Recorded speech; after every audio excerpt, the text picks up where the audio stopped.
Hello everyone, welcome back to another RTS tutorial video. On this part we will be doing the unit movement and the unit selection. Now I will be doing this for one unit only just to show you some example of how it really works. So let's get started. In our project I will be creating a cylinder and this will act as my unit. I'm gonna reset the transform, I'm gonna move it up and just put it in position. I'm also gonna be editing the gridless building system, so I'm gonna open that up. Oops, let's reload that and scroll up until you see the cursor state enum. I'm gonna add one more enum and I'm just gonna call it as idle, so that we can have a neutral state after building or rotating. And then on the bottom part, on the set barracks and the set box, I'll be adding a new statement and just gonna change the cursor state. So I'm gonna type in state equals cursor state dot building. I'm also gonna do this for the set box method. Also, let's scroll up and then I'm gonna add a statement where if we press right click while in building state, we will go back to being an idle. Now I'm gonna scroll up and then I'm gonna look for this last if control structure, and as you can see it says that state is equals to cursor state dot building right after placing an object. Now I'm gonna change this and I'm just gonna place idle here, there. And that's it. I'm gonna save that up and I'll load up Unity again. Now that the gridless base building system is fixed, I'm gonna add some components to our capsule. So I'm gonna add a rigid body. I'll just leave the values to default. And I'm gonna add a Nav Mesh Agent. Now a Nav Mesh Agent, basically it means that the unit or an object will scan the baked area where the nav mesh is generated, and then it will calculate every step that it takes until it reaches its destination. Something like a star algorithm, which is also a useful algorithm for making RTS games or tactics games. Now I won't be discussing much more about the details of Nav Mesh Agent since I don't really read much the documentation about it, but that's because I only work on casual games on mobiles, which I create for my clients. So moving on, we'll create a new script and let's just call this as unit. Let's open up unit, and as you can see we have a blank slate to work on. I'm just gonna remove this all, and I'm also gonna import unityengine.ai. Now unityengine.ai is the library where the Navmesh is situated on. Now on top of our class, I'm gonna add require component type of Navmesh Agent. So what it does is every time we add this script to an object, it will automatically add a Navmesh Agent component. So let's go back to programming, and I'm gonna create one variable here called Navmesh Agent. So Navmesh Agent, I'm just gonna call this as NV, and I'm also gonna add update method. Now this is like the gridless base building system where we'll also be using a raycast to pinpoint the location of where we want the unit to move. So in order to do that, I'm just gonna copy and paste this over. Let's change this mouse pause to input that mouse position, and then I'm gonna add an if structure. So if physics.raycast, let's call out the ray and out the heat. Then I'm gonna add again mathf.infinity. I'm not gonna add a layer mask for this since this is just a test or a prototype, but you can also add that just like in gridless base building system where we created a layer mask and we select each layers there that won't be affected by the raycast. I also forgot to create a void start method. Inside the start method, we will set the value of NV to the component of this game object.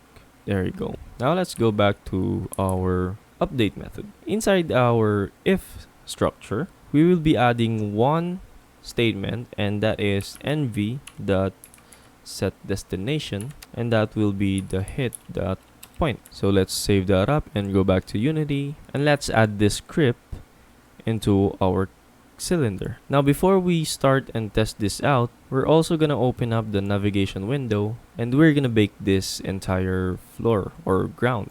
So bake that out. Make sure that your floor or ground is a static object.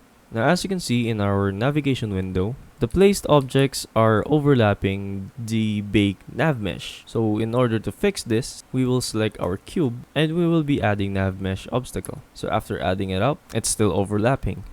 But that's okay, since it means that the unit will still ignore it if it's near to a certain distance. So if you want to cut out the positions of the cubes from the nav mesh, all we have to do is enable the carve checkbox. So let's go back to navigation, and there, it's cut out from the baked floor. Again, I'm not really that fond of using nav mesh since I'm only been doing casual games for some time now, but I've used this in the past and it's pretty neat, and it's already built in with Unity. So now that we've baked our mesh, let's go back to our inspector and select our cylinder, and let's test this out. As you can see, wherever I point my mouse, it's moving there.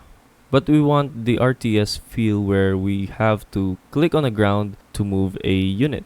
So let's go back to Visual Studio, and let's just add another control structure. So if input get mouse button down, and since most RTS uses right click to move a unit, I'm also gonna use right click. So I'm gonna put 1, and we will save it up. So let's go back to Unity and let's test it out. And there you have it. It's moving whenever I press my right mouse button. Now we will be doing the unit selection. So for that, I will be creating a new script, and I will be calling it as our unit manager. Let's open up unit manager, reload, and let's remove everything again. So for this, I will be creating a list of game objects. So that will be public list game object. So this list will handle all the units that we have selected.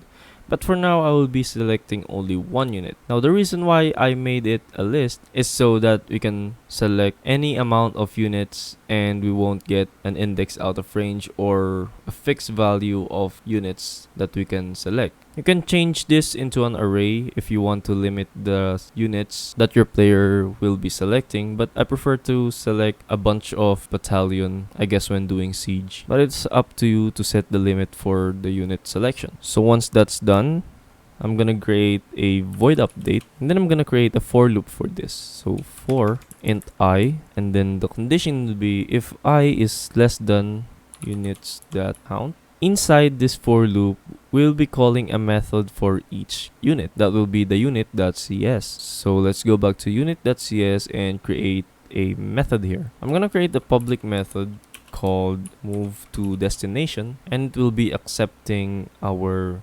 vector3 point. I forgot to add a void there. There you go. So the statement inside of this would be the nv.setDestination, and I'm just gonna replace hit that point as point. There you go. I'm also gonna move this bunch into our unit manager just outside. I'm gonna remove the void update method entirely, and that's the final look of our unit script. So I'm gonna go back to unit manager. I'm gonna fix this up. I'm just gonna cut this for loop, then paste it inside of this nested if. So inside the for, I'm gonna be calling units, the index of it. Then I'm gonna go and get the component, which is the unit component, and I'm just gonna call the move to destination method and add the hit that point. I'm also gonna add a small if statement here, and it will check if we clicked our left mouse button, which will deselect the units that we have. So that would be input that get mouse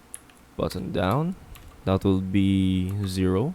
And I'm just gonna say that units dot clear, which will clear out the values of our list up here. I'm gonna save that up, and then I will be working on our gridless building system. Alright, so this is the next day of me recording, since last night after checking all of the recordings, I saw that one of my recordings stopped halfway through and it didn't manage to record me editing the gridless building system. So I'm re-recording it again.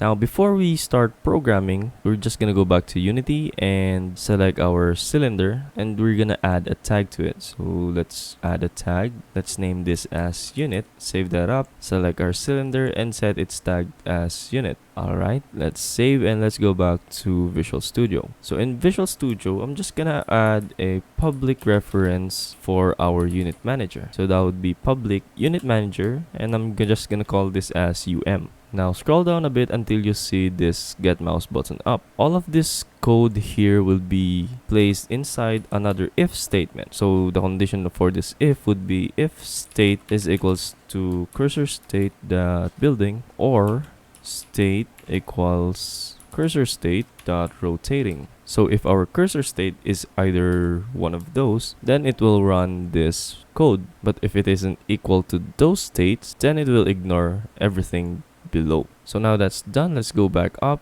and below this floats, I'm just gonna create a new if statement, and inside would be an input that get mouse button down. So I'm just gonna map it into our left mouse button, so that would be 0, and we're gonna create another if statement. So if this one will check if either we click on a unit object. So if hit dot collider dot tag is equals to unit, then we will run another if statement. But this if would be checking whether our unit manager already has this game object. So that would be if units dot contains, and we'll pass through here the game object that our raycast just got hit with. So that would be hit dot collider dot game object contains, and I'm gonna add an exclamation point just in front of it.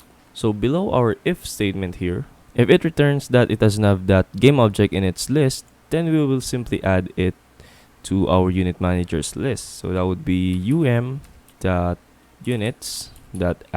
and then pass through the game object here. So hit.collider.game object. Let's save this up and let's go back to Unity. Now inside Unity, let's select our main camera and let's drag our unit manager here. And also, we're gonna drag this unit manager into our UM slot in our gridless building system. Alright, let's try this out. And as you can see, whenever I right click or left click anywhere, it doesn't do much. But when I left click on this cylinder which has the unit tag, it will be added in our unit manager list, which is the list of units. And when I right click on somewhere, it will move to that position. Alright, now what if we deselect this? We'll just simply left click on some other places, and there you go, it got removed from our units list, and when I right click, doesn't move anymore. So that is the basic of unit selection and unit movement. Thank you guys so much for the support. As of now, we have 48 subscribers. It may not be that much, but for me, it is really a big thing, since all of your support really gives me more motivation to create more of this tutorial. And it really makes me happy that some people really want to create an RTS game, which is becoming more and more rare in our times. So thank you guys for watching, and thank you for all your support. If you ever have problems or need any help, write it down in the comments below. And as always, I'll see you in the next video. Bye.